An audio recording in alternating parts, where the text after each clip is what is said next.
નમસ્કાર દર્શક મિત્રો, કિસાન સમાચાર ચેનલમાં તમારું સ્વાગત છે। જાણીએ આજના સૌથી મોટા સમાચાર। ગુજરાત પર મોટો ખતરો, પૂર જેવી સ્થિતિનું થશે નિર્માણ। દેશમાં આટલી વસ્તુઓ થશે સસ્તી। આધાર કાર્ડના નિયમોમાં મોટો બદલાવ। 55 લાખ રેશન કાર્ડ ધારકોને સરકારની નોટિસ। ખેડૂતોને મળશે સરકારની બેવડી ભેટ। એટીએમ અને રોકડા વ્યવહારો પર ચાર્જ। પીએમ સૂર્યઘર યોજના વિશે સંપૂર્ણ માહિતી। મોટો નિર્ણય હવે દેશની બધી ટ્રેનોને લઈને લેવાયો। ટેરિફના કારણે સુરતના હીરા ઉદ્યોગોને ફટકો। પીએમ મોદીને હટાવવાની ટ્રમ્પની મોટી ચાલ। માછીમારો માટે આવી ખુશખબર અને ખેડૂતો ખાતરથી હવે વંચિત નહીં રહે। આ તમામ નાના મોટા સમાચાર જાણીએ તે પહેલા કિસાન સમાચાર ચેનલમાં નવા હોય તો ચેનલને સબસ્ક્રાઇબ કરીને વિડીયો લાઈક કરી દેજો। આજના સૌથી મોટા સમાચાર। ગુજરાત રાજ્ય પર મોટો ખતરો, પૂર જેવી સ્થિતિનું થશે નિર્માણ।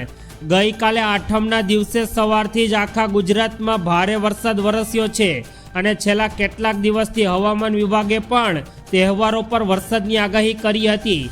આગામી 6 દિવસ માટે હજુ પણ ગુજરાતના જુદા જુદા ભાગોમાં ભારેથી અતિ ભારે વરસાદ થવાની આગાહી વ્યક્ત કરાઈ છે, જેમાં ખાસ કરીને 18 થી 20 ઓગસ્ટ દરમિયાન ઓરેન્જ એલર્ટ આપી દેવામાં આવ્યું। આજથી રાજ્યમાં વરસાદનું જોર વધવાની અને પૂર જેવી સ્થિતિ નિર્માણ પામવાની શક્યતા પૂરેપૂરી છે। પાટણ સિવાયના તમામ જિલ્લાઓમાં અતિ ભારે વરસાદની સંભાવના અત્યારે આપવામાં આવી છે। એ સિવાય 18 ઓગસ્ટના રોજ ગુજરાતના અત્યંત ભારે વરસાદની આગાહી છે। આ સમયગાળા દરમિયાન માછીમારોને પણ અત્યારે સરકાર દ્વારા દરિયો ન ખેડવા માટેની સૂચના આપવામાં આવી છે। તો ગુજરાતમાં આવનારા દિવસોમાં 6 દિવસ દરમિયાન આવનારા 48 કલાકમાં પણ ગુજરાતમાં ભારેથી અતિ ભારે વરસાદ પડશે। ત્યારબાદના બીજા મોટા સમાચાર। દેશમાં આટલી વસ્તુઓ થશે સસ્તી। સરકાર દ્વારા 15 ઓગસ્ટના રોજ પીએમ નરેન્દ્ર મોદીએ લાલ કિલ્લા પરથી ધ્વજ ફરકાવ્યો અને પીએમ મોદીએ સામાન્ય જનતાઓને જીએસટીમાંથી મોટી રાહત આપી અને કેટલીક વસ્તુઓ પર જીએસટી ઓછી કરવાની સરકાર દ્વારા ઘોષણા કરવામાં આવી છે, જેમાં જરૂરિયાત મુજબ જે સસ્તી વસ્તુઓ થઈ છે તેમાં કરિયાણું, દવા, ટેલિવિઝન, વોશિંગ મશીન વગેરેનો સમાવેશ થાય છે। આ ઉપરાંત ખેતી, સાયકલ, વીમા, શિક્ષણ સંબંધિત સેવાઓના વપરાતા માલ પર પણ સરકાર દ્વારા અત્યારે જીએસટી ઘટાડી દેવામાં આવશે। આનાથી ખેડૂતો અને સામાન્ય માણસોને સીધી રાહત મળશે। આ બાબતથી વાકેફ લોકોને મતે 5%, 18% અને 40%ના 3 સ્લેબમાં જીએસટીમાં લાવી દેવામાં આવશે, જેથી આવનારા સમયમાં નવા સ્લેબમાં ઘણી બધી વસ્તુઓનો સરકાર દ્વારા સમાવેશ થશે, જેથી સામાન્ય લોકોને જીવન જરૂરિયાતની ચીજ વસ્તુઓ હવે સસ્તા ભાવ પર મળી રહેવાની છે। ત્યારબાદના ખૂબ જ ઉપયોગી પૂર્ણ સમાચાર। આધાર કાર્ડના નિયમોમાં મોટો બદલાવ। ભારતમાં આધાર કાર્ડ એક જરૂરી અત્યારે મિત્રો ડોક્યુમેન્ટ બની ગયું છે। કોઈ પણ સરકારી કામ કરાવવા જાઓ તો તમારું આધાર કાર્ડ વગર કોઈ કામ થતું જ નથી। બાળકનું એડમિશન હોય કે આઈડી બનાવવું જેવા કોઈ પણ નાના મોટા પ્રકારના દરેક જગ્યાએ અત્યારે આધાર કાર્ડ સરકાર દ્વારા જરૂરી કરી દીધું છે। શાળામાં બાળકોના એડમિશનની વાત આવે ત્યારે કે 5 વર્ષથી ઓછી ઉંમરના બાળકો માટે પણ સરકારે અત્યારે આધાર કાર્ડ ફરજિયાત કર્યું છે। બાળકોનું એનપીઆર આઈડી આધાર કાર્ડને આધારે બનાવવામાં આવે છે, જેની બધી શાળાઓ દ્વારા તેઓને ફરજિયાત કરવામાં આવ્યું છે। સરકાર દ્વારા આધાર કાર્ડને લઈને મોટો નિર્ણય લેવામાં આવ્યો છે કે હવે 5 વર્ષથી ઉપરના દરેક બાળકનું બાયોમેટ્રિક અપડેટ કરાવવું તેઓના વાલીઓ માટે સરકારે અત્યારે ફરજિયાત કરી દીધું છે।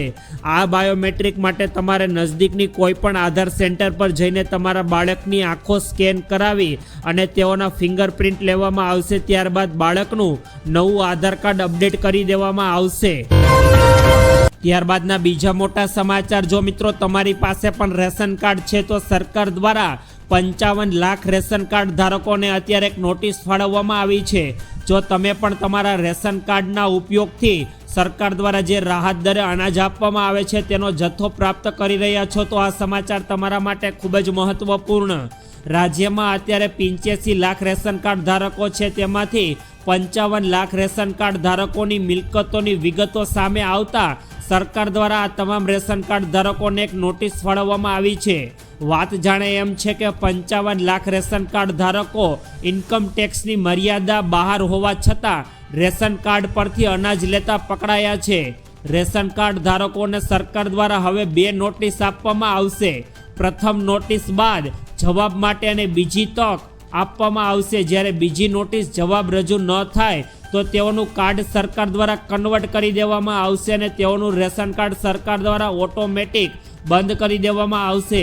અંતિમ જવાબ બાદ આ સમીક્ષા કરીને સરકાર દ્વારા નિર્ણય લેવામાં આવશે, જેથી હવે કોઈ પણ વ્યક્તિ ઇન્કમ ટેક્સ ચૂકવે છે અથવા પોતાના નામ પર મિલકત, કાર, જમીન અથવા સોના ચાંદીના દાગીના હોય તો તે હવે તમામ લોકોને સરકાર દ્વારા ગરીબ માનવામાં આવશે નહીં અને તેઓનો રાશનનો જથ્થો સરકાર દ્વારા બંધ કરી દેવામાં આવશે. ત્યારબાદના અગત્યપૂર્ણ સમાચાર. આજે ખેડૂતોને મળશે સરકારની બેવડી ભેટ. કૃષિ મંત્રી શિવરાજસિંહ ચૌહાણ પ્રધાનમંત્રી ફસલ બીમા યોજના હેઠળ દેશના 30 લાખ ખેડૂતોને 32,000 કરોડ રૂપિયા ટ્રાન્સફર કરશે. મધ્યપ્રદેશના ખેડૂતોને 1156 કરોડ, રાજસ્થાનના 7 લાખ ખેડૂતોને 11,121 કરોડ રૂપિયા, જ્યારે અન્ય રાજ્યના ખેડૂતોને પણ લાભાર્થીઓને 773 કરોડ રૂપિયા સરકાર દ્વારા પ્રધાનમંત્રી ફસલ બીમા યોજના અંતર્ગત આપવામાં આવશે. ખરીફ 2025 સિઝનથી સબસિડીમાં વિલંબ માટે રાજ્ય સરકાર દ્વારા આ ચૂકવણીમાં વિલંબ કરવામાં આવ્યો હતો, પરંતુ વીમા કંપનીએ 12% દંડ ખેડૂતોને પણ આપવાનો રહેશે અને સરકાર દ્વારા આજે ખેડૂતોના ખાતામાં સરકાર દ્વારા હવે આ પ્રધાનમંત્રી ફસલ બીમા યોજનાની રકમ આજે ટ્રાન્સફર કરવામાં આવશે. ત્યારબાદના ઉપયોગી પૂર્ણ સમાચાર. એટીએમ અને રોકડા વ્યવહારો પરના ચાર્જમાં બેંકોએ કર્યો મોટો વધારો. આઈસીઆઈસી બેંકે તેના ગ્રાહકોને અત્યારે મોટો ફટકો આપ્યો છે. બેંકે એટીએમના ઉપયોગ અને બ્રાન્ચમાંથી રોકડ ઉપાડવા કે જમા કરવા પર લાગતા ચાર્જમાં વધારો કર્યો, જેને કારણે ગ્રાહકોને હવે વધુ પૈસા ખર્ચવા પડશે. આ ખાનગી બેંક પહેલાં મિનિમમ બેલેન્સની મર્યાદા 10,000 રૂપિયા વધારીને સીધી 50,000 કરી દીધી છે. હવે બેંકે પોતાના જ ખાતામાંથી પૈસા ઉપાડવા, જમા કરવા અથવા એટીએમમાંથી પૈસા કાઢવા જેવી કોઈ પણ પ્રકારની સેવા પર અત્યારે ચાર્જમાં વધારો કરી દીધો છે. આની સીધી અસર હવે આઈસીઆઈસી બેંકના તમામ બેંક ખાતા ધારકો પર પડવાની છે, જેથી અત્યારે દરેક વ્યક્તિઓએ તમારી નજદીકની બ્રાન્ચે જઈને આ દંડ વિશે પૂરતી માહિતી મેળવી લેવી. ત્યારબાદના ખૂબ જ અગત્યપૂર્ણ સમાચાર. પીએમ સૂર્યઘર યોજના વિશે સંપૂર્ણ માહિતી. અત્યારે મિત્રો મકાન માલિક ઉપરાંત ભાડુઆત અથવા કોઈ પણ લોકો પીએમ સૂર્યઘર યોજનાનો લાભ મેળવી શકે છે. આ યોજનામાં જોડાઈને મફત વીજળી મેળવી શકાય. આ યોજના હેઠળ સરકાર સોલર પેનલ પર સબસિડી આપી રહી છે. આ માટે કેટલીક શરતોનું તમારે પાલન કરવું પડશે, જેના વિશે આજે આપણે ચર્ચા કરવાના છીએ. સોલાર પેનલ લગાવવા માટે ભાડુઆત પાસેથી પોતાના નામનું વીજળી કનેક્શન બિલ હોવું ફરજિયાત રહેશે અને મકાન માલિકે છત પર સોલાર ઇન્સ્ટોલેશન કરવાની લેખિત પરવાનગી આપવાની રહેશે. આ કરારમાં એ પણ જણાવવામાં આવશે કે ઘર બદલવાની સ્થિતિમાં છત પરની સોલાર પેનલ કાઢીને તે બીજે કોઈ પણ જગ્યાએ સ્થાપિત કરવા માટે તે ભાઈ તેનો માલિક ગણાવી શકાય. ઘરની છત પર સોલાર પેનલ લગાડવામાં આવશે અને આ યોજના હેઠળ ગ્રાહકોના ઘરની છત પર સોલાર પેનલ લગાડવા માટે 1 કિલોવોલ્ટ પેનલ માટે ઓછામાં ઓછી 130 ચોરસ મીટર ફૂટની જગ્યાની જરૂર પડશે, જ્યારે 2 કિલોવોલ્ટ સિસ્ટમ માટે 200 ચોરસ ફૂટ જગ્યાની સરકાર દ્વારા જરૂરી આપવામાં આવી છે.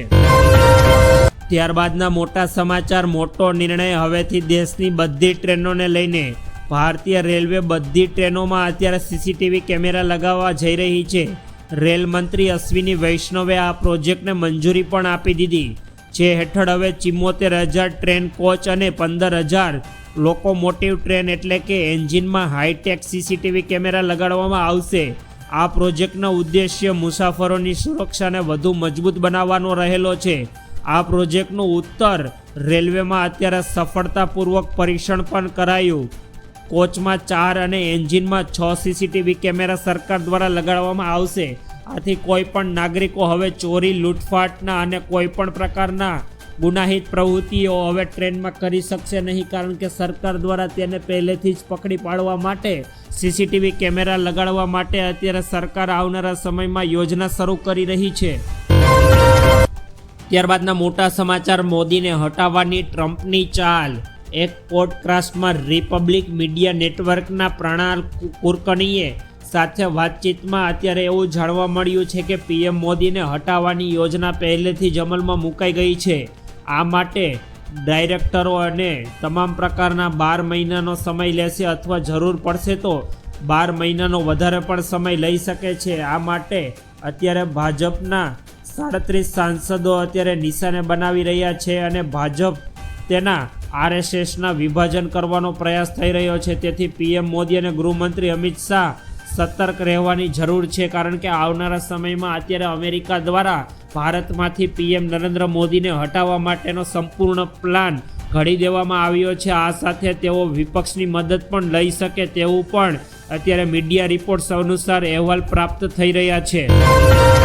ત્યારબાદના મોટા સમાચાર માછીમારો માટે ખુશખબર. ગુજરાત સરકારે રાજ્યના માછીમારોને મોટી રાહત આપવા માટે મળતી કેરોસીન અને પેટ્રોલની સહાયમાં 3 ગણો વધારો કર્યો. અત્યાર સુધીમાં માછીમારોને દર મહિને 150 લીટરની સહાય મળતી હતી, જે હવે સરકાર દ્વારા વધારીને 450 લીટર કરવામાં આવી. મત્સ્ય ઉદ્યોગ મંત્રી રાઘવજી પટેલે આ અંગે જાહેરાત ગાંધીનગરમાં માછીમારોના આગેવાનો સાથે બેઠકમાં કરી અને માછીમારોને સરકાર દ્વારા અત્યારે પ્રોત્સાહન આપવામાં આવી રહ્યું છે.